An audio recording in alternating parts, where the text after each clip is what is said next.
Alors, bonjour à toutes et à tous et bienvenue à cette nouvelle webconférence organisée par VK avec la MNT, la Mutuelle Nationale Territoriale, je le rappelle, qui est la première mutuelle des agents des services publics locaux en santé et en prévoyance et qui protège plus d'un million de personnes. Alors, elle accompagne ainsi les agents et les collectivités afin qu'ils puissent exercer au mieux leur mission d'intérêt général. Donc, après une première webconférence début novembre, qui était consacrée à cette tendance dans la territoriale, un absentéisme long et plus grave également. Webconférence, je le précise, que vous pouvez retrouver en replay sur le site de VK. Aujourd'hui, nous nous attaquons, si j'ose dire, à cette question de la prévention d'un absentéisme multifactoriel. Prévenir cet absentéisme, c'est en effet d'abord l'identifier, en connaître et comprendre les causes, comme nous le verrons avec nos deux intervenants.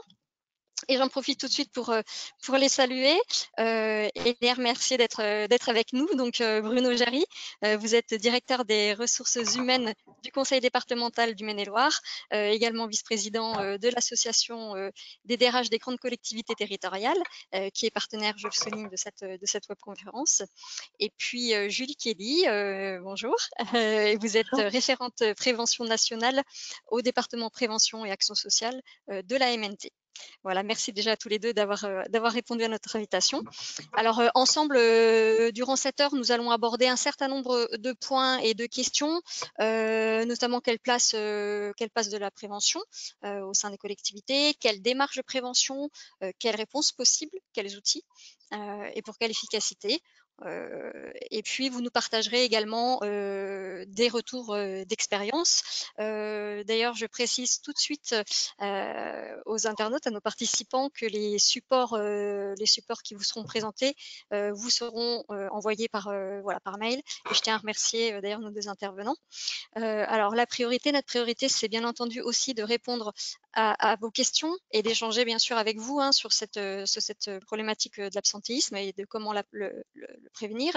Alors n'hésitez pas à nous faire remonter vos réflexions, vos remarques et à poser vos questions en direct via la fenêtre questions que vous pouvez voir dans l'interface GoToWebinar qui se trouve sur la droite de votre écran. Et nous essayerons d'y répondre durant cette heure au fur et à mesure. Et on gardera un temps sur la fin de la webconférence pour toutes vos questions. Donc, restez bien connectés avec nous. Et enfin, je termine pour vous informer que cette webconférence donnera lieu à un enregistrement qui sera mis en ligne très, très rapidement et dont le lien vous sera envoyé aussi dans les jours à venir. Alors, je vous propose, sans tarder, de commencer tout de suite avec vous, Monsieur Jarry. Et comme vous me l'indiquez, quand on a préparé cette webconférence, vous souhaitiez d'abord mettre l'accent sur des préalables qui sont importants, voire essentiels en matière de prévention. Oui, bonjour. Bonjour. Effectivement, l'association de la DRHGCT, des DRH des grandes collectivités, a toujours d'abord rappelé qu'il y avait une gestion administrative et d'abord déjà une objectivation de l'absentéisme à avoir, parce que c'est vrai qu'on a eu par le passé des débats nationaux parfois un peu simplistes ou un peu avec des raccourcis. Et c'est vrai qu'on a mis en place depuis quelques années notamment des indicateurs à travers un benchmark absentéisme qui est porté par notre partenaire Avasu. Et ce benchmark, on le réactive cette année notamment, après une année un peu en sommeil avec la pandémie. Et c'est vrai que pour nous, c'est très important. Pardon. Pardon, non, c'est moi qui vous interromps, je suis désolée. Et ce benchmark-là que vous avez réactivé, parce que je pense que ça peut être très intéressant pour nombre de collectivités, et il sera disponible à peu près à quel moment ? Il sera disponible là au cours du mois de décembre. Nous finalisons actuellement la synthèse. Le recensement est déjà finalisé et voilà, on est actuellement en phase de synthèse. Voilà, il sera très prochainement disponible. Excusez-moi, merci beaucoup. Non, et voilà, et c'est pour nous indispensable parce que à la fois en termes de comparaison entre collectivités, est-ce qu'on est dans la moyenne, dans notre strate ou pas, mais ce sont aussi des indicateurs qu'on peut partager lorsqu'on présente son bilan social, mais aussi avec les managers, parce que c'est vrai que ça doit être l'affaire de tous, l'absentéisme. Et ce partage d'indicateurs, c'est important. D'abord pour visualiser là où, quels secteurs, quelles activités sont vraiment en cause, mais aussi de savoir si on est dans des ratios satisfaisants ou moins.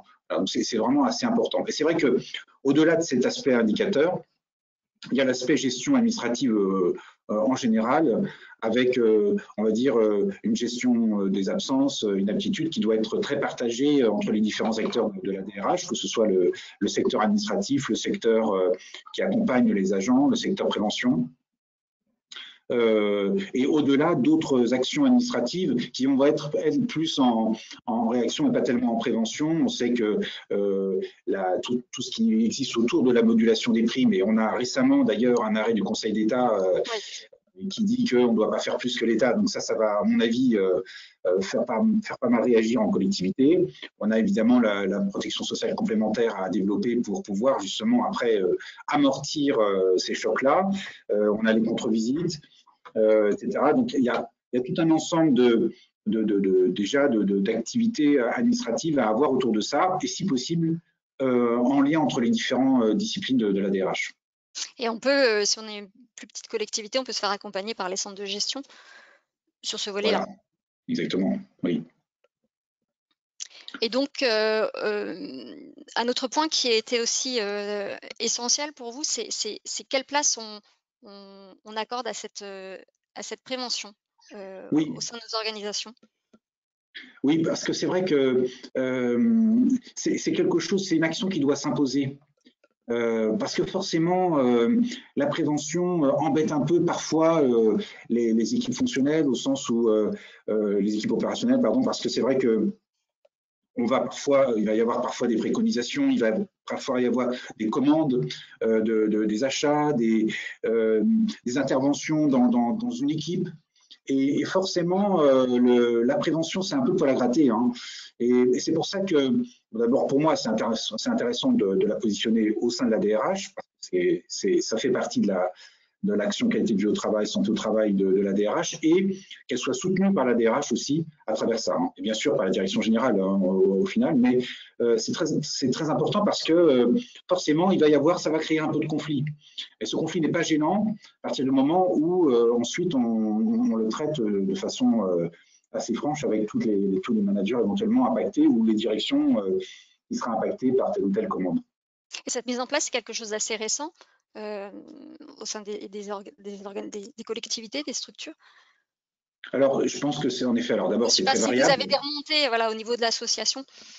C'est très variable, mais je pense que désormais, la plupart des organigrammes comprennent ce service en général prévention ou médecine de prévention, qui est souvent maintenant bien identifié et maintenant aussi bien dans la partie, dans le périmètre de compétences de la DRH. Je pense que c'est quand même un mouvement assez général. D'accord. Vous vouliez mettre l'accent sur l'importance justement des acteurs et d'avoir une équipe pluridisciplinaire autour justement des démarches de prévention? Oui, parce que je parlais de conflits, mais ils sont parfois même internes à la DRH par rapport à ces questions-là. Alors, pour ce qui est du département de l'Maine-et-Loire, par exemple, on a une commission de concertation, on l'appelle comme ça, qui, elle, sur l'aspect absence longue ou réintégration des agents, ou alors agents qui ne peuvent plus rester à leur poste. Et donc, cette commission, elle étudie les différents cas par cas, et il y a des intervenants très différents. Hein. On a des intervenants qui sont dans la gestion administrative ou qui sont dans la relation avec le comité médical ou les commissions de réforme. Et on a des agents qui sont sur la prévention, on a les médecins de prévention, on a aussi les agents qui accompagnent ces mobilités ou qui vont au-delà, c'est-à-dire qui sont dans l'écoute de beaucoup d'agents sur leurs difficultés éventuelles professionnelles. Et donc, tous ces acteurs-là se retrouvent dans cette commission et peuvent avoir des avis différents sur la solution dans l'immédiat ou à plus long terme. Est-ce qu'on se dirige vers une solution administrative définitive ou est-ce qu'on tente encore une réaffectation? Est-ce qu'on tente un reclassement? Est-ce qu'on tente la PPR, la période provisoire de reclassement?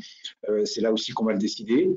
Et voilà, et les échanges vont voilà, potentiellement être, être animés par rapport à ça et par la connaissance des agents, mais surtout voilà, des organisations ou des conditions de travail. Et les préventeurs, ce qui est intéressant dans ce cadre-là, c'est qu'ils sont souvent vraiment au plus près de ce travail-là, au plus près des équipes, parce qu'ils sont amenés beaucoup à se déplacer, peut-être plus que d'autres parties de la DRH. Voilà, et leur vision là-dessus est très intéressante, différente d'ailleurs d'un médecin de prévention qui, lui, va recevoir peut-être, en général, s'il accepte beaucoup de rendez-vous à la demande, plutôt des agents qui s'estiment en souffrance ou qui ont des récriminations plutôt que les autres. Voilà. En tout cas, c'est très enrichissant et ça permet de prendre une décision par rapport à tous ces avis. Alors, on a tout de suite une première réaction que je voulais partager avec vous. Voilà, on nous fait remonter sans soutien de la direction générale, ces actions sont difficiles et que ce soutien, il est donc ce portage indispensable. On en reparlera encore bien entendu, mais je pense que c'est important de le souligner dès à présent. Oui, oui, et notamment lorsque ça touche peut-être au management lui-même, justement, lorsque éventuellement un directeur ou voilà, un cadre va devoir laisser entrer une équipe pour enquêter, diagnostiquer un problème. Et là, c'est vrai que le directeur en général peut avoir beaucoup d'importance. Nous, on avait fait intervenir une fois en CODIR, justement, notre médecin de prévention, qui était venu insister sur notamment l'aspect RPS et le fait que ce n'était pas totalement une lubie de médecin de prévention ou de DRH, quoi.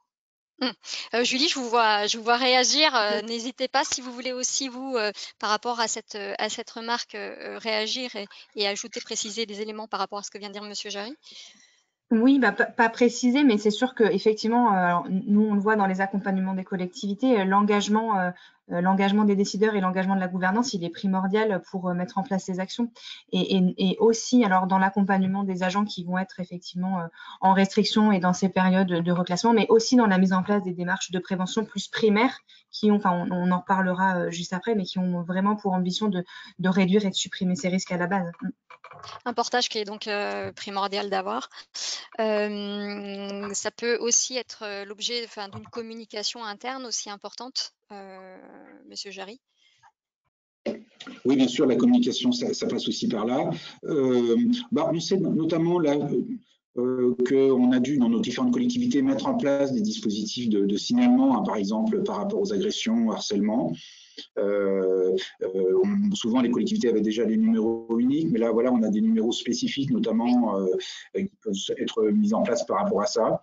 Et au bout du fil, c'est la prévention, c'est voilà, souvent toujours les mêmes qui vont être là et qui vont peut-être créer des cellules d'écoute, etc. Donc ça, il faut que dans la communication, ce soit bien clair qu'on a des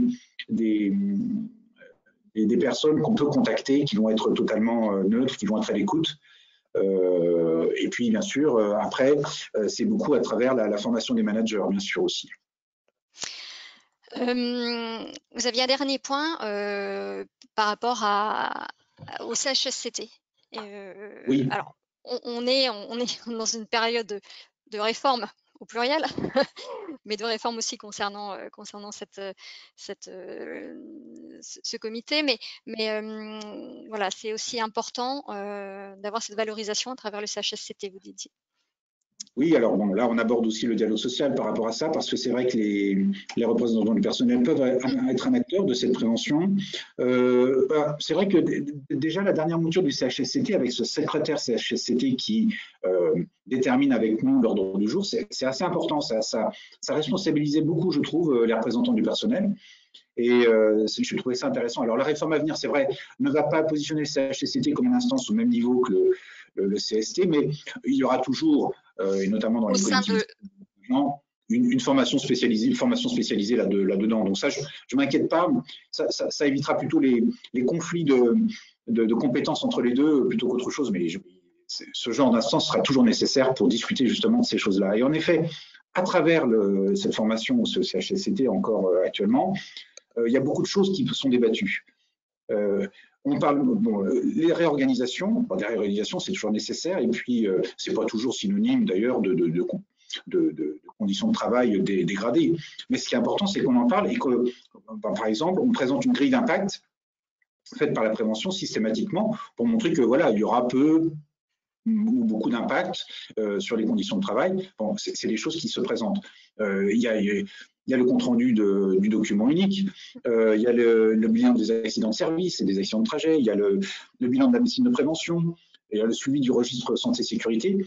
Toutes ces choses-là, en fait, on s'aperçoit que l'ordre du jour d'un CHS est toujours assez copieux avec toutes ces présentations plus ou moins obligatoires, mais qui sont toujours très utiles de toute façon pour bien identifier les causes là aussi de l'absentéisme, hein, parce qu'à travers un bilan de l'accidentologie, on dit déjà énormément de choses sur les risques et sur comment on doit les traiter. Et puis ce qui est important, c'est le suivi, c'est-à-dire présenter tous ces documents souvent présentent les risques, et puis de voir ce que l'administration d'un CHS à l'autre a mis en œuvre, et voilà, ça permet aussi de voir ce qui avance. Très bien. Alors justement, sur ces causes, on va poursuivre avec vous, Julie Kelly, sur l'analyse de ces causes, où on va rentrer un peu plus dans le détail. Je fais le lien avec la webconférence dont je vous parlais en introduction du début du mois,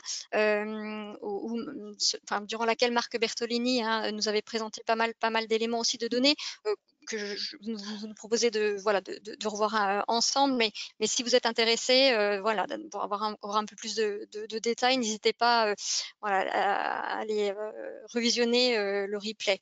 Je vous laisse la parole.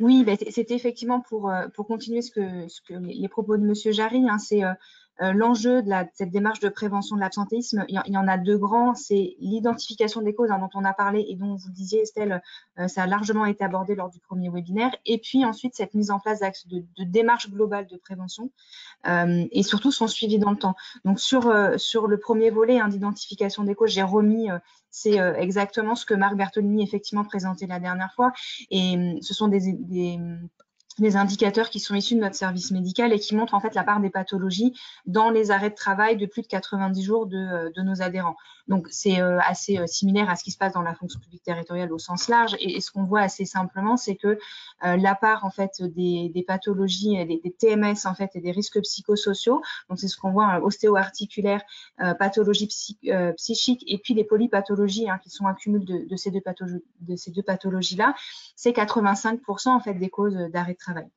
Donc c'est sûr que c'est important de comprendre d'où vient l'absentéisme, et tout le benchmark qui peut être fait aussi, hein, avec Avazu permet aussi d'analyser très finement aussi ces informations-là, et tout ça, ça va permettre en fait de construire le plan d'action et cette démarche de prévention globale qui est en fait primordiale en fait pour arriver à prévenir durablement l'absentéisme au sein des collectivités.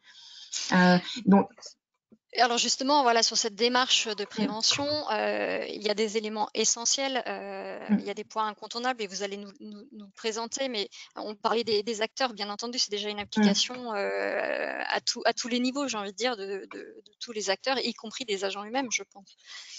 Oui, ouais, c'est ça. Alors, ce que j'avais essayé de schématiser très simplement, en fait, la démarche de prévention très globale, hein, de prévention des risques professionnels, qui peut s'appliquer du coup à n'importe quel sujet, qui est une démarche un peu cyclique, qu'on pourra revenir dessus. Et au milieu, en fait, j'avais mis peut-être les points qui me semblaient les facteurs clés en fait de réussite de cette démarche qu'on a déjà commencé à aborder, hein, juste avant. Et effectivement, l'implication de l'ensemble des acteurs. On parlait tout à l'heure effectivement de la gouvernance, des décideurs, on parlait du dialogue social, du CHSCT, mais il y a aussi, et on en a parlé, de toutes les strates du management. On sait à quel point le management, et notamment le management de proximité dans cette démarche de prévention des risques professionnels, est un acteur clé, et son accompagnement sera important, et le fait de l'impliquer dans la construction de ces démarches est aussi vraiment un facteur clé de réussite. Et puis les agents eux-mêmes, je suis convaincue que il y a beaucoup de choses, et on pourra le voir dans les retours d'expérience peut-être après, des choses qui viennent du terrain, et en fait l'amélioration des situations à risque peuvent venir aussi du terrain. Donc c'est important que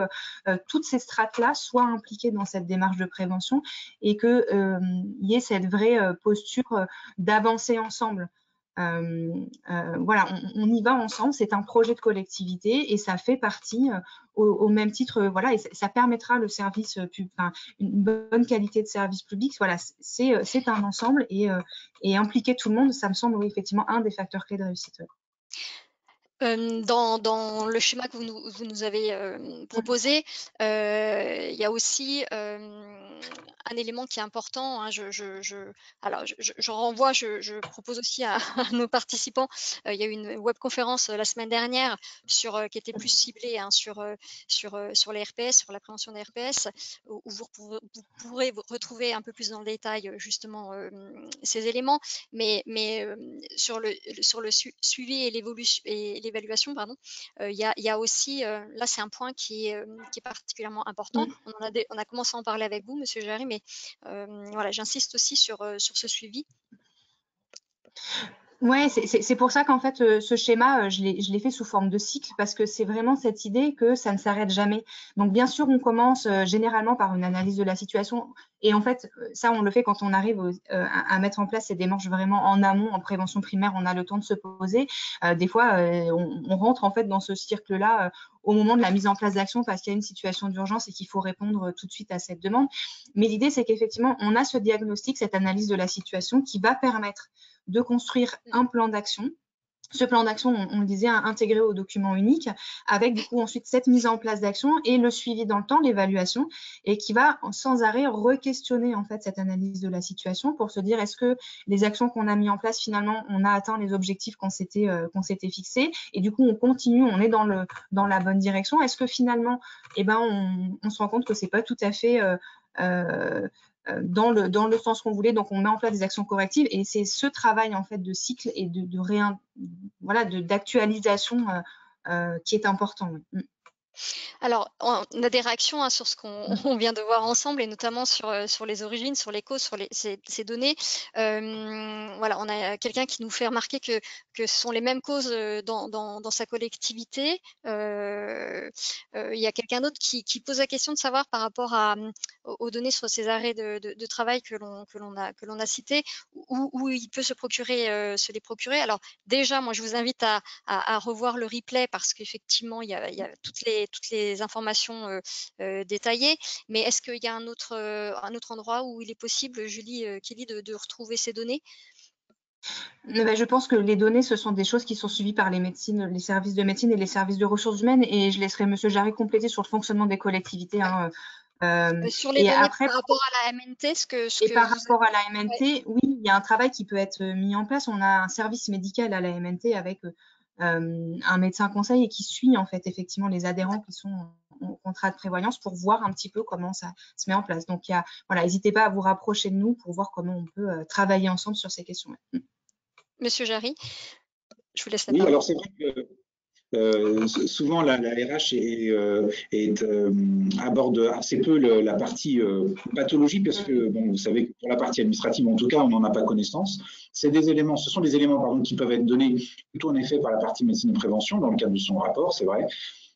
C'est pas toujours peut-être intégré, c'est un élément qui est fondamental, hein, c'est sûr, et il faudrait aussi vraiment systématiser dans les rapports de médecine de prévention. Parce que ce n'est pas toujours le cas d'aborder selon les différentes pathologies.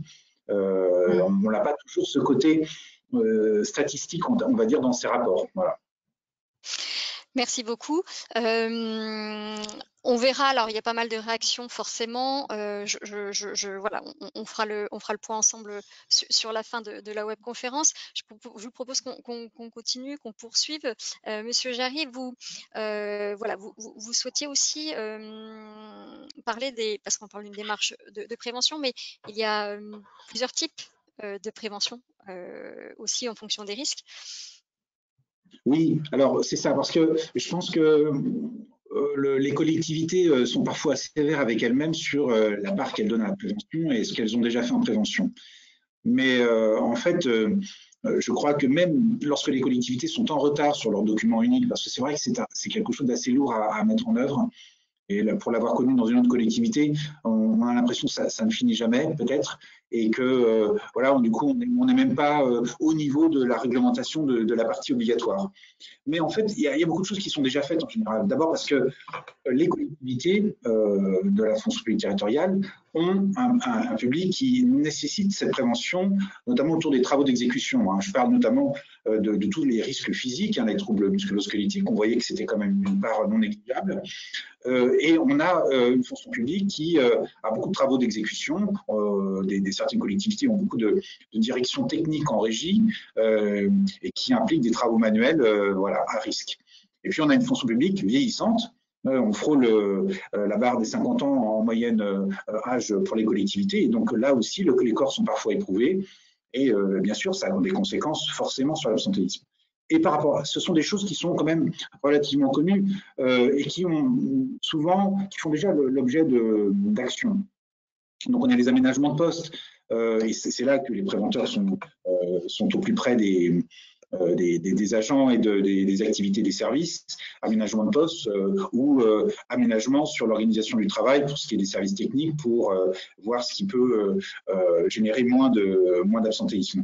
Et ils interviennent aussi traditionnellement beaucoup sur des choses comme les équipements de protection individuelle, les EPI. Certains services de prévention d'ailleurs centralisent tous ces achats pour pouvoir vraiment optimiser ce genre d'équipement et s'assurer que tous les nouveaux arrivants en tout cas sont bien équipés. Mais c'est eux aussi qui peuvent être à la source de différentes commandes de matériel. On parlait tout à l'heure avec Julie Kelly des remontées de terrain. C'est justement là où c'est essentiel aussi de faire remonter les besoins par rapport aux spécificités. Oui, et alors c'est vrai que en effet, c'est pas seulement en effet par la connaissance que peut avoir le préventeur de ces équipes-là, de ces métiers-là, c'est aussi à travers le CHS souvent qu'on va avoir potentiellement un débat sur tel ou tel équipement. Moi, je me souviens de débats autour des gants pour les rippers pour la collecte des déchets. Bon, c'est des débats qui sont difficiles parce que les gants peuvent être parfois pas assez confortables pour pouvoir manier, par exemple, les bennes à ordures, mais en même temps, peut-être pas assez chaud pour les périodes d'hiver, etc., ou alors sensibles à la pluie, etc. Et voilà, parfois, il est assez long de trouver de bons produits. Hein. Et ça, vraiment, ça fait partie du confort du travail de l'agent. Et peut-être qu'on peut avoir l'impression qu'on passe trop de temps sur un thème comme ça aussi dans le détail en CHS, mais ça peut être important. C'est là qu'on peut avoir ces remontées, autres que celles que peut avoir le préventeur ou le service avec les agents en direct. Voilà. Et voilà. Et pour les commandes des matériels, c'est pareil pour les nombreux agents d'entretien qui interviennent en collège, en lycée, dans les écoles municipales.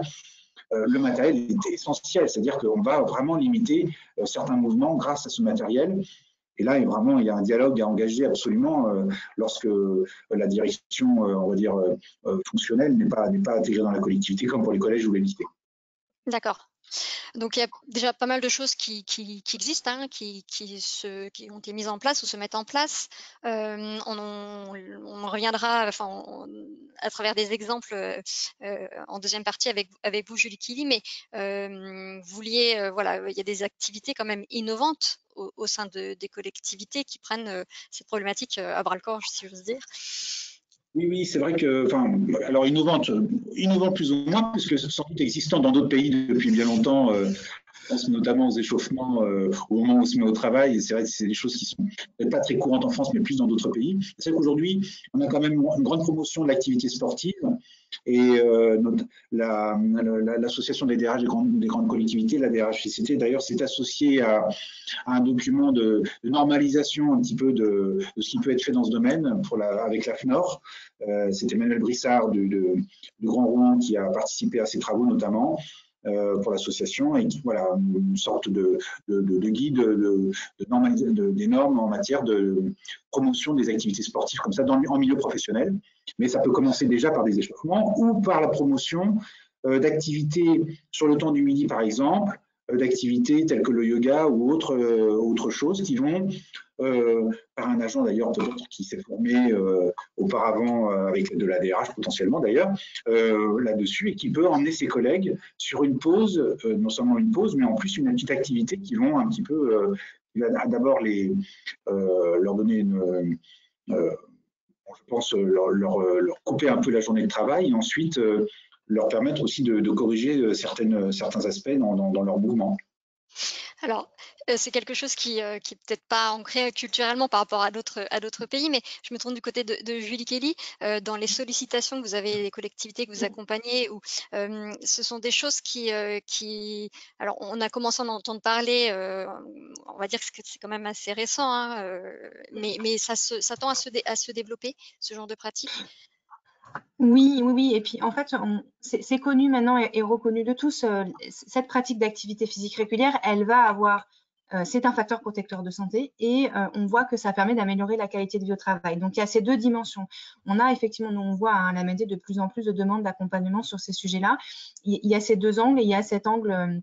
Alors, échauffement, réveil musculaire, etc., avec une forte dimension d'ailleurs de cohésion d'équipe qui est assez intéressante. On parlait tout à l'heure de la transversalité des sujets. Ça permet de jouer sur la prévention des TMS, sur la prévention de la sédentarité, sur la prévention des accidents, mais aussi sur cette dimension risques psychosociaux avec ce lien entre les équipes. Donc, on a cette pratique-là. On a effectivement ce que vous disiez, Monsieur Jarry, sur de la pratique sur l'heure du déjeuner, par exemple, parfois sur le temps de travail. Il y a des collectivités qui s'engagent aussi pour permettre à leurs agents d'améliorer leurs conditions physiques. Donc, que ça soit sur on augmente ce niveau d'activité physique quotidien et on lutte contre la sédentarité, qui sont bien deux aspects différents. Et puis, il y a un volet que je vous présenterai peut-être tout à l'heure qui me semble intéressant, donc on essaie de développer aussi de plus en plus, on y croit assez fort, c'est l'impact de l'activité physique adaptée, cette fois-ci, avec un objectif de maintien en emploi. Donc, comment on peut, avec de l'activité physique adaptée, arriver à maintenir des gens en emploi, leur travailler sur le physique, travailler sur l'estime de soi, sur la confiance en soi, pourquoi pas aussi dans des parcours PPR dont on parlait tout à l'heure, sur voilà, la préparation aussi psychologique. Voilà, il y a une dimension très très large dans l'activité physique et voilà, nous on voit que vraiment les collectivités se mettent sur ces sujets-là. D'ailleurs, dans les prix santé mieux-être au travail de la fonction publique territoriale, il y a de plus en plus de dossiers sur cet axe-là. Ça se développe. On l'a évoqué à plusieurs reprises, les RPS. Voilà, on a beaucoup travaillé autour des TMS historiquement. Là, les RPS, on perçoit de plus en plus aussi un lien TMS-RPS. C'est aussi un domaine et encore plus, j'ai envie de dire, dans ce contexte de crise sanitaire dont on ne mesure pas encore forcément bien toujours encore tous les impacts, à vraiment prendre vraiment, il va falloir faire encore plus selon vous, Monsieur Jarry. Vous parliez de ce rapport RPS et QVT, qualité de vie au travail. Oui, alors je voulais juste ajouter deux choses par rapport à ce qu'on disait juste avant. Bien sûr. D'abord, ne pas se laisser freiner par des aspects juridicaux, assurances, par exemple sur la mise à disposition des salles aux agents, le midi, etc. Évidemment, aborder le côté conflit avec le travail, c'est-à-dire éventuellement si ça empêche d'organiser une réunion de profil, etc. Mais le reste est quand même d'assez moindre importance par rapport à tout ce que ça peut mobiliser comme entraînement dans l'équipe, comme gain pour les agents eux-mêmes. Je crois voilà, il faut pas que là-dessus les managers se laissent freiner par ces aspects-là qui sont assez vite quand même surmontés. Voilà ce que je voulais dire. La deuxième chose, je crois que vous avez bien fait, oui. Pour la deuxième part de votre interrogation, oui. Pour moi, effectivement, quand même quelque chose qui est nouveau parce que potentiellement le manager peut estimer que lorsqu'on s'attaque aux risques psychosociaux, on va systématiquement mettre en cause l'organisation de travail ou alors le changement qui est programmé ou qu'on va mettre en cause les managers. Et donc c'est vrai que c'est un sujet plus sensible. D'autant qu'on pourrait légitimement penser que dans la fonction publique, on avait cette assurance de l'emploi, cette garantie de l'emploi, on avait ce sens du service public qui, normalement, nous préservait d'un certain nombre de risques. Bon, et le fait est qu'on voit bien de plus en plus que ça ne suffit pas et qu'on a certainement aussi des fonctionnements propres à nos organisations, à des grandes organisations, parfois d'ailleurs, qui font qu'il y a un risque, il y a des personnes qui lâchent prise, et on l'a bien vu dans le découpage que faisait tout à l'heure Julie Kelly sur les risques, les pathologies psychiques. Bon, c'est quelque chose qui est vraiment maintenant très prégnant et qui fait que on doit avoir une démarche qualité de vie au travail, c'est nécessaire. Et donc, démarche qualité de vie au travail, parce que c'est vrai que dans la fonction publique territoriale, on a donc cet accord cadre de 2013 et puis cette circulaire de 2014 qui donc cadre un peu les choses de l'action des collectivités, oui. Donc on va dire qu'on a on a un cadre réglementaire, mais en même temps, c'est vrai que c'est peut-être un peu réducteur parce qu'en même temps, le travail, c'est un formidable moyen justement de revenir, de retrouver de la santé et de trouver des contacts, des liens. Donc le travail apporte lui-même beaucoup de choses positives qui vont contrebalancer peut-être quelques risques. Donc c'est important, et quand on en discute avec les professionnels, les psychologues du travail ou les consultants, c'est vrai que c'est important d'aborder ça de façon globale et ainsi peut-être aussi d'apaiser les craintes de fait des managers par rapport à ce qu'on pourrait trouver ou mettre en cause. Julie Kelly, vous vouliez peut-être apporter sur cette question de la QVT aussi un retour? Oui, oui, peut-être juste compléter, mais effectivement, cette démarche, c'est une question d'équilibre, en fait. Les risques psychosociaux, ça fait très peur aussi. C'est très compliqué de rentrer par cette porte des risques psychosociaux. Cette porte plus large de la qualité de vie au travail, qui est en fait le pendant, en fait. Tout ce qu'on peut mettre en place au quotidien pour que… alors, il suffit effectivement pas de mettre une table de ping-pong, mais il y a plein de choses qu'on peut mettre en place. Démarche plus globale, encore une fois, qui doit être portée. On en revient toujours à la même chose, mais effectivement, c'est primordial. Oui, on revient à ces éléments dont on parlait tout à l'heure, mais de cette démarche globale, de cette démarche transversale, on en avait parlé un petit peu dans la préparation aussi de ce webinaire. Rentrer par cette dimension risque psychosociaux, ça fait peur, c'est des démarches lourdes, importantes, des diagnostics. Effectivement, on cherche, on ne sait pas trop ce qu'on va trouver. Peut-être que on a cette crainte effectivement d'avoir des personnes mises en cause. Et c'est vrai que des fois, on rentre par une porte qui est peut-être plus facile, plus connue, cette porte des TMS, et on se rend compte que avec cette action-là, et c'est ce qu'on disait tout à l'heure, ces projets transversaux où en fait finalement on n'intervient plus en silo sur un risque professionnel, tout est lié. Donc on commence par les risques, par les TMS, et puis en fait il y a une dispute de métier, on se rend compte que ça soulève quelque chose et on va creuser plus loin. Et d'où l'intérêt de cette démarche cyclique dont on parlait tout à l'heure et de sans arrêt réévaluer et re-questionner l'impact des actions qui peuvent être mises en place et comment on continue et dans quel sens on continue. Monsieur Jarry, justement, ouais. Je voulais rebondir là-dessus parce que c'est peut-être la difficulté, c'est l'évaluation en fait là à ce moment-là, c'est la détection, c'est la bonne, c'est l'appréciation que vont faire les différentes personnes qui vont participer à ce diagnostic. Dans quelle mesure on prend la parole de l'agent, des différents agents qui ont été audités en compte. Lorsqu'une parole est vraiment beaucoup plus extrême que les autres, comment la faire ressortir dans le document unique ou dans le diagnostic, dans l'audit qui a été fait.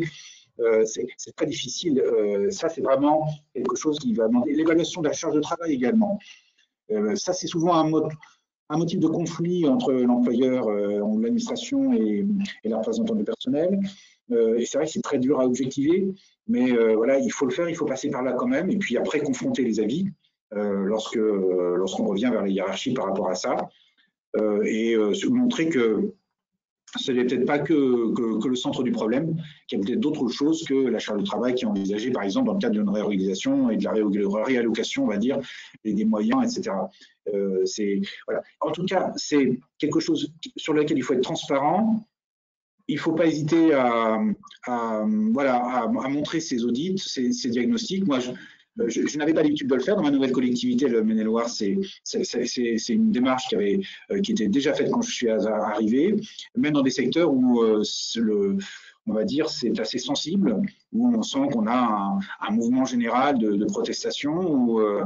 Voilà, et bien là, il ne faut pas hésiter à mettre les choses noir sur blanc.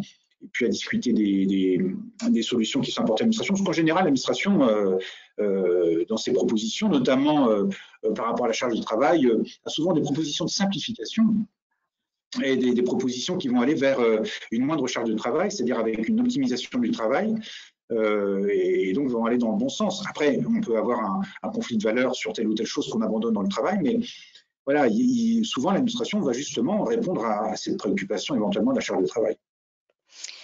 Et je souhaitais aussi dans la préparation de cette webconférence, je rebondis sur ce que vous disiez, Uli Kelly, que parfois quand on rentre par, on va dire par la question des TMS sur un métier, et bien après on s'aperçoit qu'il y a d'autres choses derrière. Et vous me citiez un exemple justement, Monsieur Jarry, quand on en parlait, je crois que c'était Mathilde Vicard, hein, qui est présidente de l'association, qui l'évoquait. Oui, et peut-être là de voir que les pathologies sont liées, c'est ce que disait Julie Kelly, c'est-à-dire toutes ces pathologies où on voit que les deux sont liés. Mathilde Vicard avait pour la ville de Lille fait une formation action et avait pu aller au plus près du quotidien justement des reapers, de la collecte des déchets, pour s'apercevoir que, bien sûr, on connaît les risques, on va dire, pour les différents membres, par rapport aux bennes et tout ça, par rapport aux mouvements qui doivent être faits, par rapport aux risques routiers aussi pour les agents, mais qu'il y avait aussi des éléments de peur, d'anxiété par rapport à certaines poubelles, notamment, et on voyait sur une des vidéos qui avait été faite à cette occasion de cette formation action, d'une vidéo où on voyait tous les rats sortir d'une benne à ordures, et qui faisait que ça provoquait une anxiété chez les agents qui voilà, allaient moins facilement vers ce type d'intervention.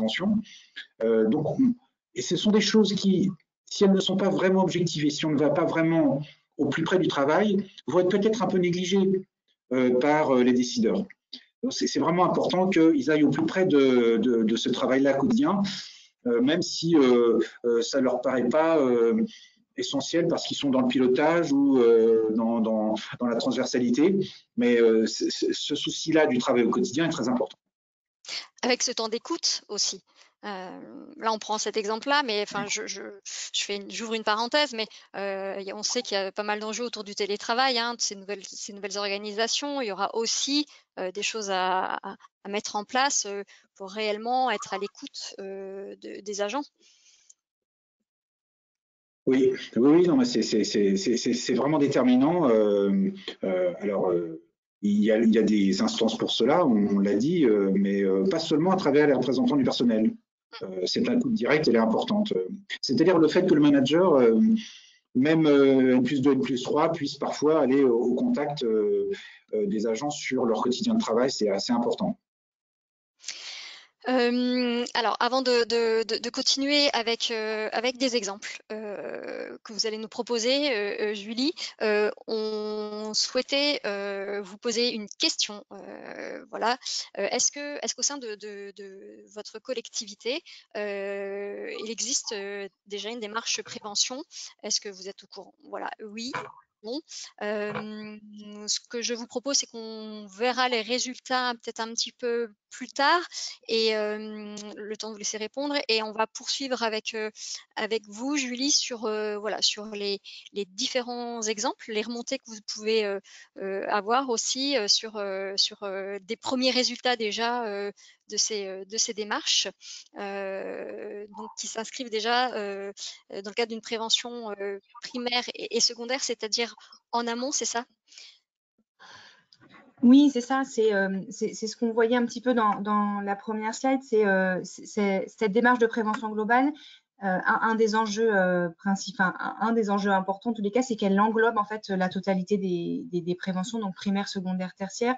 Donc là, j'ai essayé de vous mettre des exemples en balayant un petit peu ces différentes préventions. Donc là, plutôt en prévention de primaire à secondaire.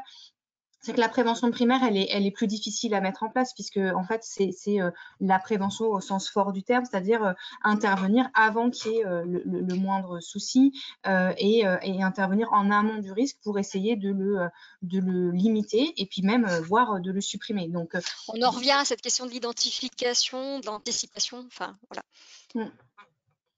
Mais en fait, ce qu'on voit, c'est que parfois on a, c'est une petite parenthèse, mais qui est importante, qui permet aussi de voir comment on peut faire de la prévention le plus primaire possible.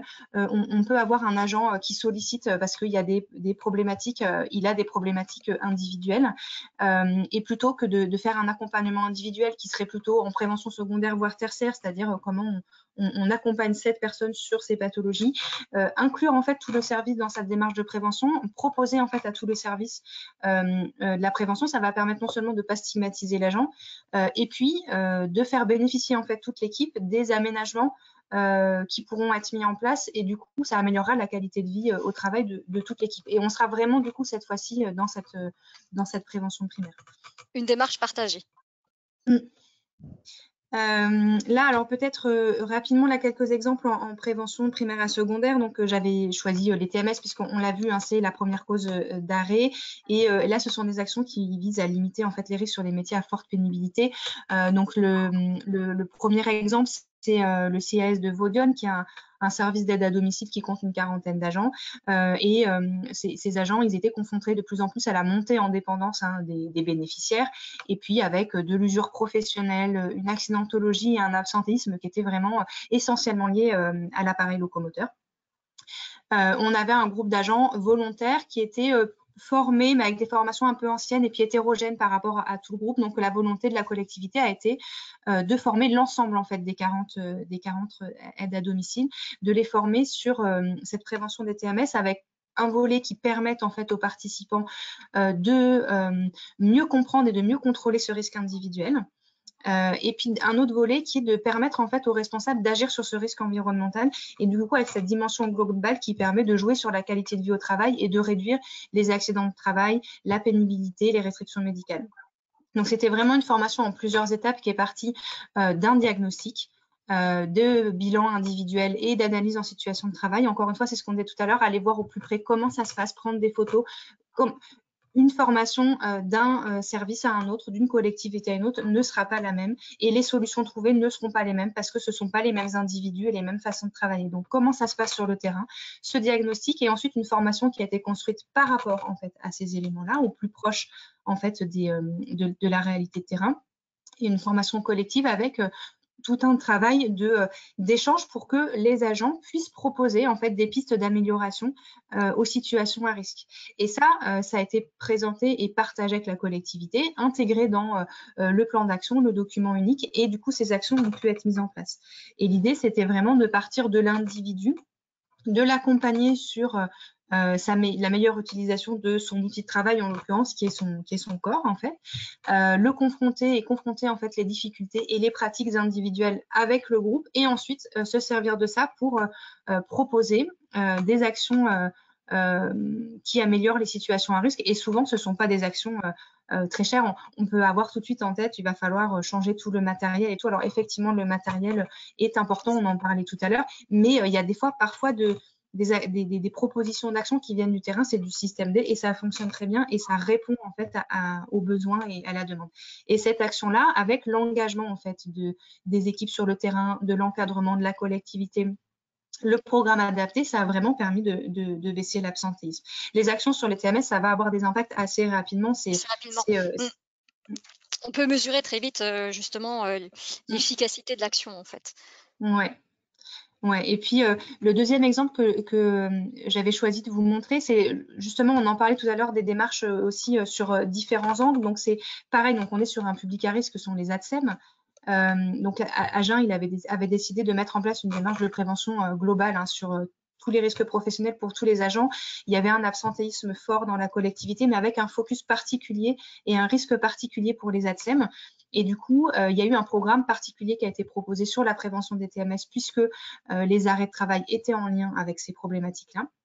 Et alors, un peu similaire à ce qui s'est passé pour le CS Vaudion, donc je ne reviens pas dessus, mais ça a été complété en fait par l'appui d'activité physique. Et donc, du coup, la formation sur comment on peut avoir des astuces simples et accessibles, comment on prend conscience de la responsabilité de chacun, l'appui et l'aide entre chacun, les postures, etc. Et cette activité physique pour un public qui est finalement pas sédentaire, puisque les ATSEM, elles bougent en fait toute la journée, mais c'est de l'activité physique subie et comment on leur propose des temps d'activité physique choisis avec cette dimension pareil de cohésion équipe, de bien-être, d'estime de soi, etc. Et voilà, cette action combinée a aussi permis de réduire significativement les arrêts de travail dans ce métier difficile. Si vous souhaitez réagir, Monsieur Jarry, n'hésitez surtout pas à prendre la parole. On ne vous entend pas, je crois que le son a été coupé. Non, mais je pense que voilà, j'évoquais tout à l'heure les... Voilà, je pense que c'est bon. Vous m'entendez? Ouais, ça fonctionne, pas de problème. Bon. Non, mais tout à fait, ça rejoint ce que je disais tout à l'heure, en effet, comment dire, d'abord sur l'analyse des causes, hein, c'est quand même très, très important, c'est-à-dire que ce sont des choses qui On ne le voit, s'inventent pas, hein. là, on a vraiment besoin du concours de professionnels. Et puis, deuxièmement, sur de ne pas hésiter à faire ces interventions, là, on le voit, de cette gymnastique, ces éléments-là, qui ne font pas partie, en effet, là, de la journée de travail, mais après tout, si on y pense bien, beaucoup d'éducateurs physiques, notamment dans les piscines, avaient cette tradition d'avoir quelques heures d'exercice pour eux, pour ensuite pouvoir exercer leur métier. C'est pas complètement incongru de faire quelques minutes sur une pause de midi ou à un moment le matin, pour qu'ensuite les agents se portent bien. Je pense que voilà, ce sont des choses auxquelles on ne pense plus.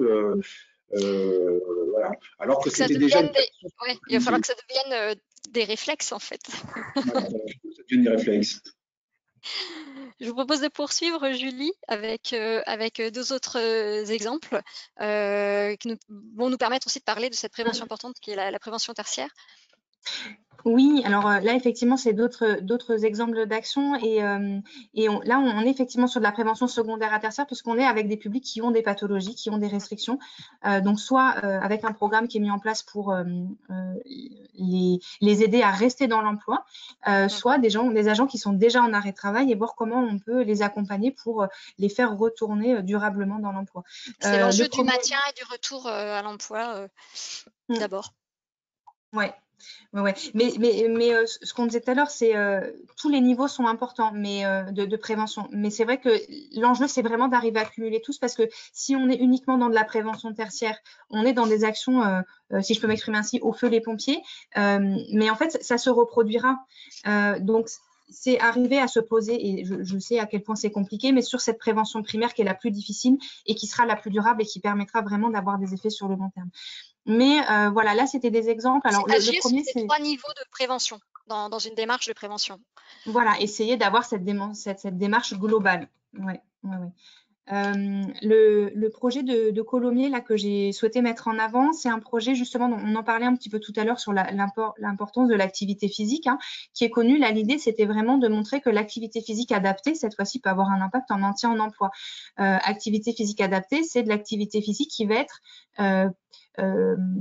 spécialisée en fait en fonction de chaque contrainte, en fonction de chaque agent. Donc, comment, en fonction de ses pathologies, ses contraintes, ses restrictions médicales, il peut avoir une activité physique donc adaptée à lui, tout en étant dans une dynamique de groupe. Donc, on est vraiment dans une pratique individuelle dans du collectif.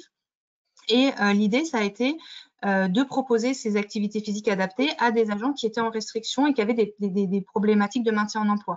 Donc, l'identification des agents, elle s'est faite par la collectivité, par une approche pluridisciplinaire avec la chargée d'accompagnement au reclassement, les assistantes sociales et puis le médecin de prévention. Et on a eu comme ça un pool d'agents pour lesquels ça serait intéressant de proposer. Et comme l'activité physique adaptée avec ce côté individuel, c'est vraiment des tout petits groupes, hein, pour pas plus de 10 personnes, pour qu'on puisse vraiment avoir cette attention à chaque personne. Il y a eu une sélection qui a été effectuée supplémentaire sur les situations individuelles qui présentaient des restrictions physiques ou psychosociales importantes avec des difficultés de maintien en emploi ou un reclassement récent.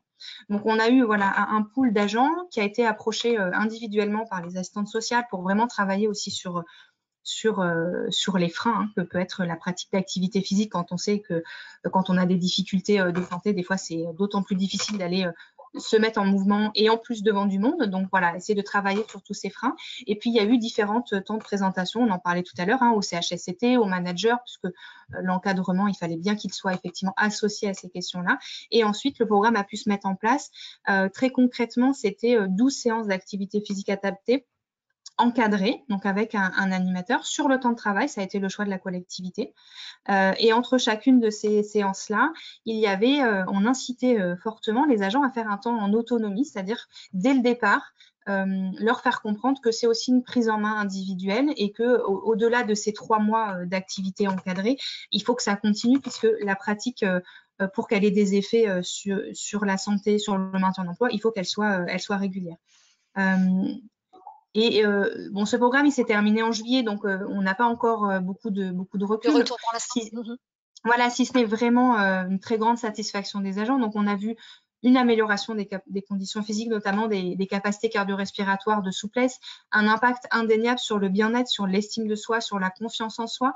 Les managers sont extrêmement ravis également. La collectivité est repartie dans la suite de ce projet-là. Et elle a même formé en fait un agent du service des sports. On en parle tout à l'heure, les collectivités, elles ont du coup une ressource aussi en interne. Donc, un agent du service des sports a été formé à l'activité physique adaptée. Et du coup, la démarche va pouvoir être appropriée en interne à la collectivité pour pouvoir suivre d'autres groupes d'agents en restriction médicale. Donc ça, c'est un exemple en activité qui a une vraie ambition de permettre en fait aux agents de rester dans leur emploi le mieux possible, le plus longtemps possible. Merci beaucoup. Bruno Jarry, vous souhaitiez peut-être réagir? Oui, notamment sur le programme Vivoptime. Je crois que le lien avec les agents… Ah bon, excusez-moi. Oui, mais on va le voir après, mais effectivement, il n'a pas été présenté, mais le lien avec l'agent qui est en arrêt est important. C'est-à-dire que ce n'est pas une position statutaire qui interdit à la DRH de contacter les personnes. C'est important que les personnes en arrêt, justement, se sentent toujours suivies. Et parce qu'elles vont avoir peut-être une préoccupation soit statutaire, soit besoin d'aller voir le médecin encore, soit plutôt une préoccupation au contraire de retrouver une activité quelconque, que ce soit professionnelle, activité physique, etc. Et donc le suivi est vraiment très important. Et ce n'est pas… et dans ce cadre-là, je pense qu'il ne faut rien s'interdire et ne pas céder à un tabou qui serait que la personne en maladie doit absolument ne pas être contactée et rester chez elle parce que sinon on serait dans une infraction de la loi ou autre. Oui, et puis il y a toute cette dimension dont on parlait tout à l'heure de aussi ce que peut apporter le travail en fait. Le travail n'est pas forcément générateur de risques, mais il peut aussi en fait aider beaucoup. Et on le voit là sur un projet en cours, notamment où Mathilde Icard participe et qui a été représenté il n'y a pas très longtemps. L'impact du travail en fait, les agents souhaitent aussi parfois quand ils sont en arrêt revenir parce que et garder ce lien. Il y a tout cet aspect-là qui est intéressant aussi. Ouais. Peut-être rapidement sur le programme Vivoptime, 2 mots, et puis on passe assez vite au dernier exemple. Oui, Vivoptime, c'est l'idée d'accompagner en fait les agents quand ils sont en arrêt long, donc en arrêt depuis plus de 90 jours. Donc c'est un service qui est proposé nous par notre service médical aux adhérents sur la base du volontariat. Et l'idée c'est qu'ils puissent avoir un accompagnement via cette plateforme Vivoptime où on a une équipe de professionnels de santé qui va proposer aux adhérents en fait un programme adapté à leur situation avec une écoute pour les conseiller, les guider, les orienter. Selon leurs besoins. Donc, c'est un réel protocole médicalisé avec des outils et des contenus personnalisés qui vont permettre cette prise en charge globale de la santé. On en parlait aussi tout à l'heure.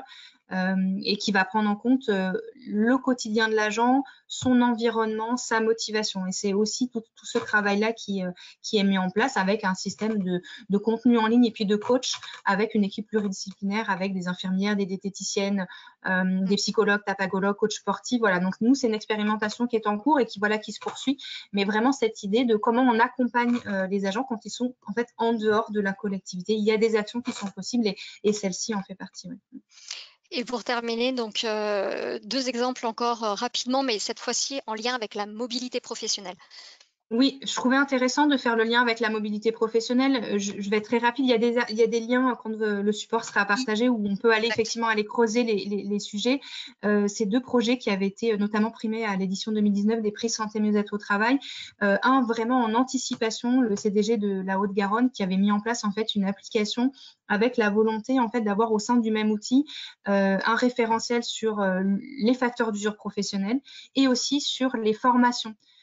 Et du coup, en fait, on a une visibilité de tous les postes de la fonction publique territoriale à l'intérieur de cet outil qui permet d'avoir cette vraie prévention primaire en anticipation pour voir quels sont les risques sur ce métier-là, quelles sont les actions de prévention qui vont pouvoir être menées, quels sont les ponts vers d'autres métiers, quelles sont les formations correspondantes.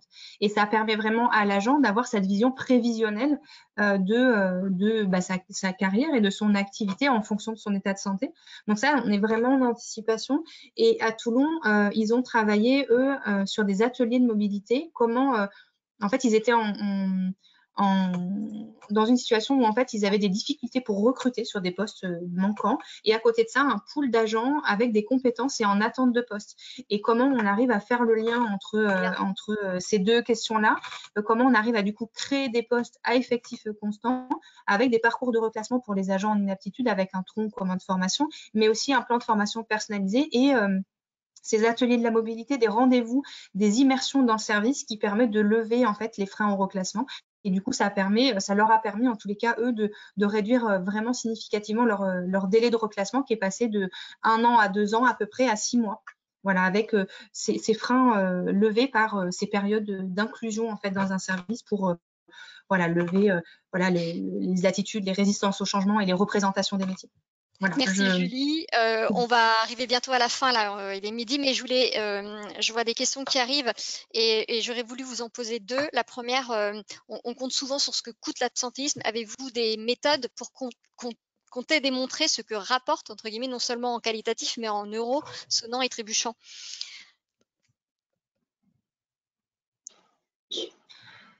C'est toujours la difficulté.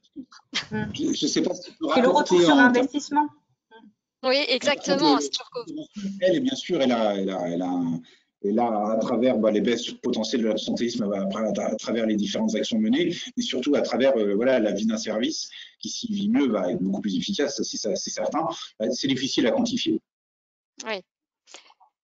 Julie? Oui, c'est toujours difficile à quantifier, mais c'est toujours la question qu'on pose, qu'est-ce que rapporte en fait la prévention? Et c'est aussi pour ça qu'on est dans un système de soins beaucoup plus curatif que préventif.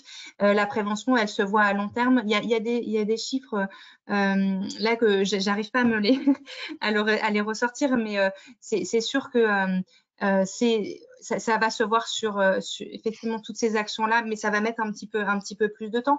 Et ce qu'avait montré le CIAS Vaudion, c'est que ça avait été difficile effectivement de trouver les financements pour former l'ensemble de son service d'aide à domicile, mais en fait l'investissement il est là, et aujourd'hui ils ont baissé significativement les arrêts de travail, et ils ne regrettent pas du tout l'investissement qu'ils ont dû mettre. Ouais. Et puis, une dernière question, celle-ci plutôt pour vous, Monsieur Jarry. Justement, on parlait de l'importance de diagnostiquer et de connaître les causes. Et il y avait une question sur combien de temps était nécessaire pour mener l'étude sur l'absentéisme effectuée avec le cabinet Avazu. Alors, c'est assez rapide puisque en général, ce sont des données qui sont assez proches de données nécessaires pour le rapport social unique ou pour le bilan social. Donc, ça demande un petit peu une précision des indicateurs demandés, mais le renseignement de cette enquête à chaque fois prend pour ceux qui sont responsables des données, de la base des données, souvent très peu de temps. C'est 1 heure en général ou pas plus. Hein. On a vraiment un système qui est maintenant éprouvé, et ce n'est pas du tout le temps que ça prend. Par contre, ce qui est bien, c'est découvrir à la fois le site et l'enquête avec les préventeurs pour voir ce que peut proposer en plus Avazu. Très bien. Eh bien, écoutez, je vais vous proposer d'arrêter là parce qu'on a déjà un tout petit peu débordé. Vraiment, sincèrement, merci beaucoup à tous les deux voilà, pour ces interventions. Alors, VK continue, bien entendu, de vous accompagner via son service VK Ligne Expert si vous souhaitez continuer à poser vos questions. Il y en a certaines que je n'ai pas pu aborder, j'en suis désolée. Je remercie également la MNT et VK qui nous ont permis de réaliser cette conférence en ligne. Merci à toutes et à tous et toutes d'avoir répondu présent. Et puis, je vous souhaite une très bonne journée, une belle fin d'année également maintenant, et puis en bonne santé, bien entendu. Merci. Au revoir. Merci beaucoup. Au revoir. Au revoir.